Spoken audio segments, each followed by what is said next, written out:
চট্টগ্রাম বন্দরের আলোচিত আয়বর্ধক container terminal এনসিটিতে operator নিয়োগে খুব শিগগিরই টেন্ডার হচ্ছে না। নানা জটিলতার কারণে আবারও ডিপিএম বা সরাসরি ক্রয় পদ্ধতিতে মেয়াদ বাড়ানো হচ্ছে। এ বিষয়ে বিস্তারিত জানাতে বন্দর থেকে যুক্ত আছেন সহকর্মী হাজেরা শিউলি।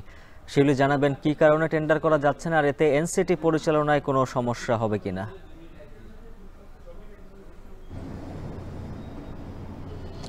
উজ্জ্বল, চট্টগ্রাম বন্দরের সবচেয়ে বড় কন্টেনার টার্মিনাল বলা হয় নিউ বোরিং কন্টেনার টার্মিনাল বা এনসিটি। 2007 সালে এই কন্টেনার টার্মিনালটি নির্মাণ করা হয় দ্রুততার সাথে এবং বন্দরের সক্ষমতা বাড়ানোর জন্য, এবং এ পর্যন্ত 2007 সালের পর থেকে 17 বছর ধরেই বর্তমান যে অপারেটর সাইপ্রটেক তারাই কিন্তু এই টার্মিনালটি পরিচালনা করে আসছে, এবং সর্বশেষ 2018 সালে এই টার্মিনালটি পরিচালনার জন্য চট্টগ্রাম বন্দর কর্তৃপক্ষ টেন্ডার বা উন্মুক্ত দরপত্র আহ্বান করেছিল। এরপর থেকে কিন্তু বারবার সরাসরি পদ্ধতিতে মেয়াদ বাড়িয়ে সাইপ্রটেকই এই টার্মিনালটি পরিচালনা করে আসছে, এবং শুরু থেকে এই টার্মিনালের অপারেটর নিয়োগ নিয়ে নানা ধরনের অভিযোগ ছিল, এবং ব্যবহারকারীদের পক্ষে অভিযোগ ছিল যে দরপত্রের শর্তগুলো এমনভাবে করা হয়েছিল যেন সাইপ্রটেক ছাড়া অন্য কোনো অপারেটর এই টার্মিনাল পরিচালনার কাজটি না পায়।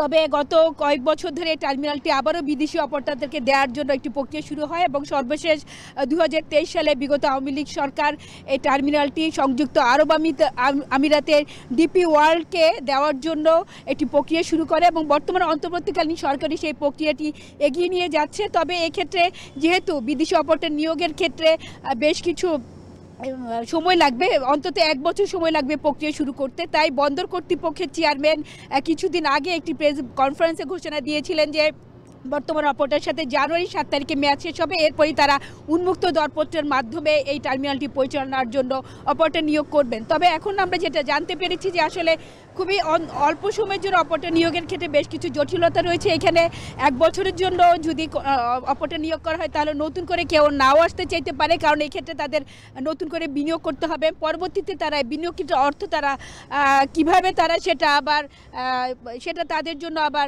অপচয়ের খাতায় চলে যেতে পারে, বা বিনিয়োগকৃত অর্থ তারা এই অল্প সময়ের মধ্যে তুলে আনতে পারবে না। এক্ষেত্রে যদি বন্দর কর্তৃপক্ষ নিজেরাও পরিচালনা করে তাহলে তাদের হয়তো ব্যয় বাড়তে পারে, বা বর্তমানে তারা এই কন্টেনার প্রতি যে আয় করে সেই ক্ষেত্রে তাদের আয় ব্যয়ের যে হিসাব বা যে মুনাফার অংশ সেটি হয়তো কমে যেতে পারে। এসব বিবেচনায় বন্দর কর্তৃপক্ষ এখনও সিদ্ধান্ত নিতে পারেনি আসলে তারা টেন্ডার করবে কিনা, এবং এক্ষেত্রে আসলে একটি রিপোর্টের বা সরকারি সিদ্ধান্তের জন্য তারা অপেক্ষায় আছে। তবে আমরা যতটুকু জানতে পেরেছি যে আপাতত ডিপিএম পদ্ধতিতে এই টার্মিনালটি হয়তো আরও কিছুদিন পরিচালনা করা হবে, পরবর্তী টেন্ডার না বা বিদেশি অপারেটর নিয়োগ না হওয়া পর্যন্ত। উজ্জ্বল, এই ছিল আমার কাছে এখনকার মতো সবশেষ। চট্টগ্রাম বন্দর থেকে যুক্ত ছিলেন সহকর্মী হাজেরা শিউলি। এখন বাণিজ্যে নিচ্ছে